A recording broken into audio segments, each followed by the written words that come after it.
My name is Mozi Mullah. I was active in the movement from a very early age.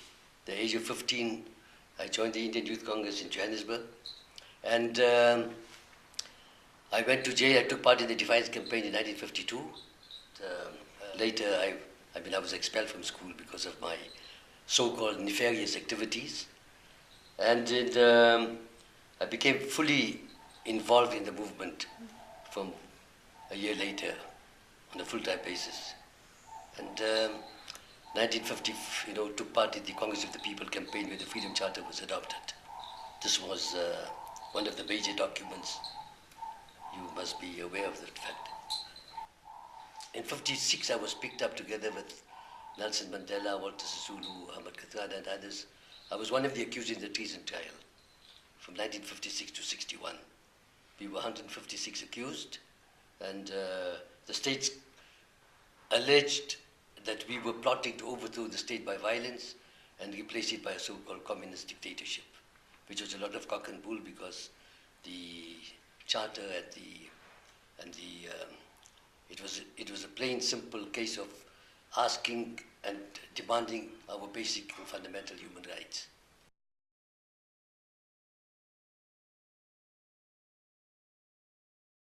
This photograph was taken during the state of emergency, when we were, at least during the treason trial.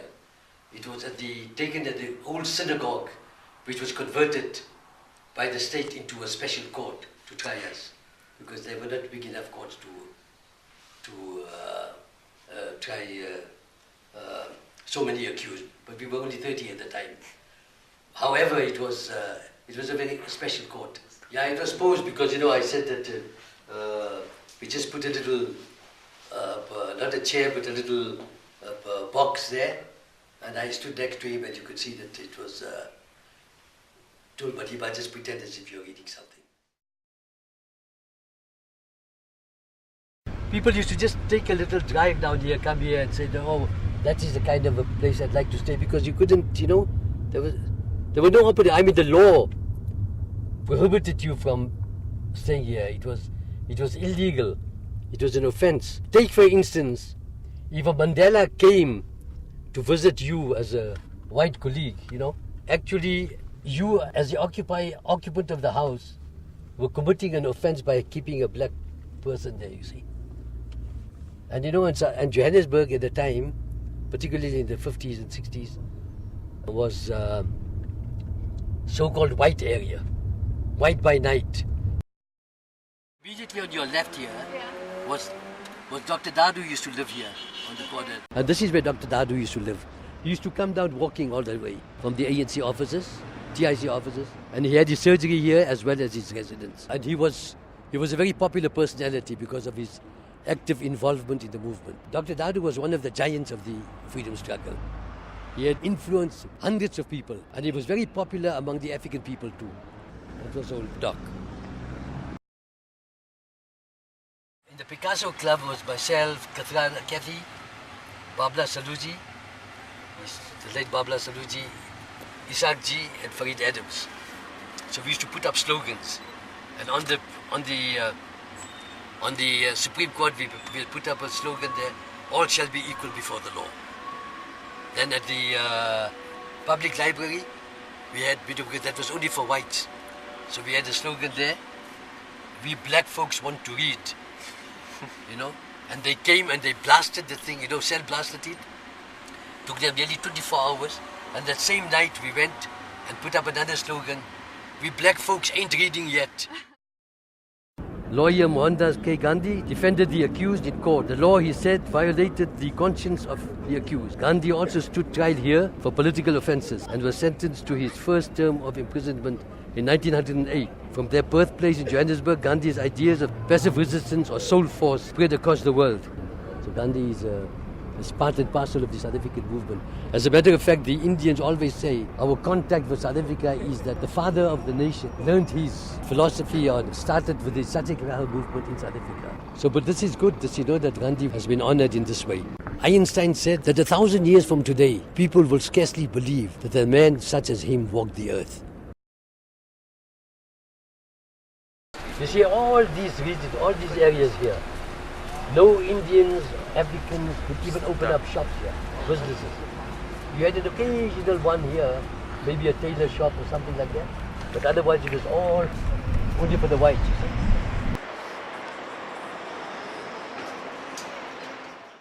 Bram Fisher, Joe Slovo, Basils, and all of them had the chambers here. And I used to come here quite often. Walpy had his chambers here as well, to come and give messages, you know, and to check up with Beranjay, for example. And a lot of the leading lights in the legal fraternity were all based here. But also here, there was a question about the people like Ismail Muhammad. They couldn't get chambers here because they were not white. So that's His Majesty's building. But this was totally for whites and male dominated. It's only, I think, in the last 20 or, in a couple of decades that now they've accepted women as well as members of the club. All kind of, in politics, all these things take place, you know, when once, you know, the old days, you fought for liberation. Yes. You understand? Yes. To put the end to the system of apartheid. Yes. You understand? Yes. Now that enemy is no longer there. Yes. Now a lot of the guys are interested. Yes. I'm not saying that terror or other guys, Yes. but a lot of the chaps are now interested in how to money. How to make a quick buck. Yeah. But it's not good, you see. Anyway, thanks meeting you, man. All the best. Take care, man. Eh? Yeah. That is the best. Okay. To save you. the nation, Yeah. you see. That's it. That's why they say safety first. That's it. See you, right? Yes. Foster was he was detained during the war for his pro-Nazi activities. He was a real son of a gun. He went out of his way to make life difficult to all those who were anti-apartheid, you know, taking part in this. Now, one of our comrades, a chap by the name of Ahmad Timol, was detained in the 70s and he was tortured badly and he was killed and he was thrown down, I think the eighth story. Today there's, I think the cell where he was tortured has now been made into some kind of a museum, a monument. So this is a infamous John Foster Square.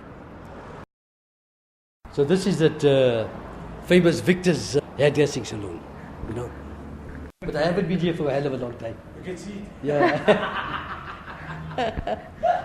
When I came here, they told me, where are you going for your haircut? So I just heard about Victor, you know.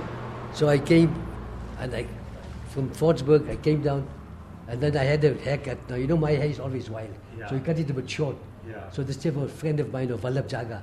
He asked me, hey, where did you have your haircut? I said, at the victim's place. He said, he's really made a victim out of you, you know. We are all known as victors. Nobody knows us by our name. If anybody knows us by our name, then it's something. Then think to myself, who the hell is he? Mosey and all of them were very young, and Katrada, and I'm talking about all those people now. My mother came from India, and my father and mother got married when they were 5 years of age. And when my father came here, he was about 18 or so. My grandfather says, go and fetch your wife. So my father says, what are you talking about? Business is not what it used to be, but that's also fine. I used to stand behind a chair here from 7 in the morning till about 7:30 in the night. Today I can never do that, not at this age. So it's fine. Whatever happens, it's just dead right. This is the old Marshall Square. It's a new building now. This is where we were detained. 3 of us were here, together with myself, Abdullah Jassid, Isu Chiba, and then we had Harold Walpy and Arthur Goldreich. There was an old exercise yard here, so we used to come and do our exercise there. They allowed us half an hour of exercise a day, 24 hours in your cell. Solitary confinement, no doctors, no lawyers, no visitors, absolutely nothing. So you were totally incommunicado.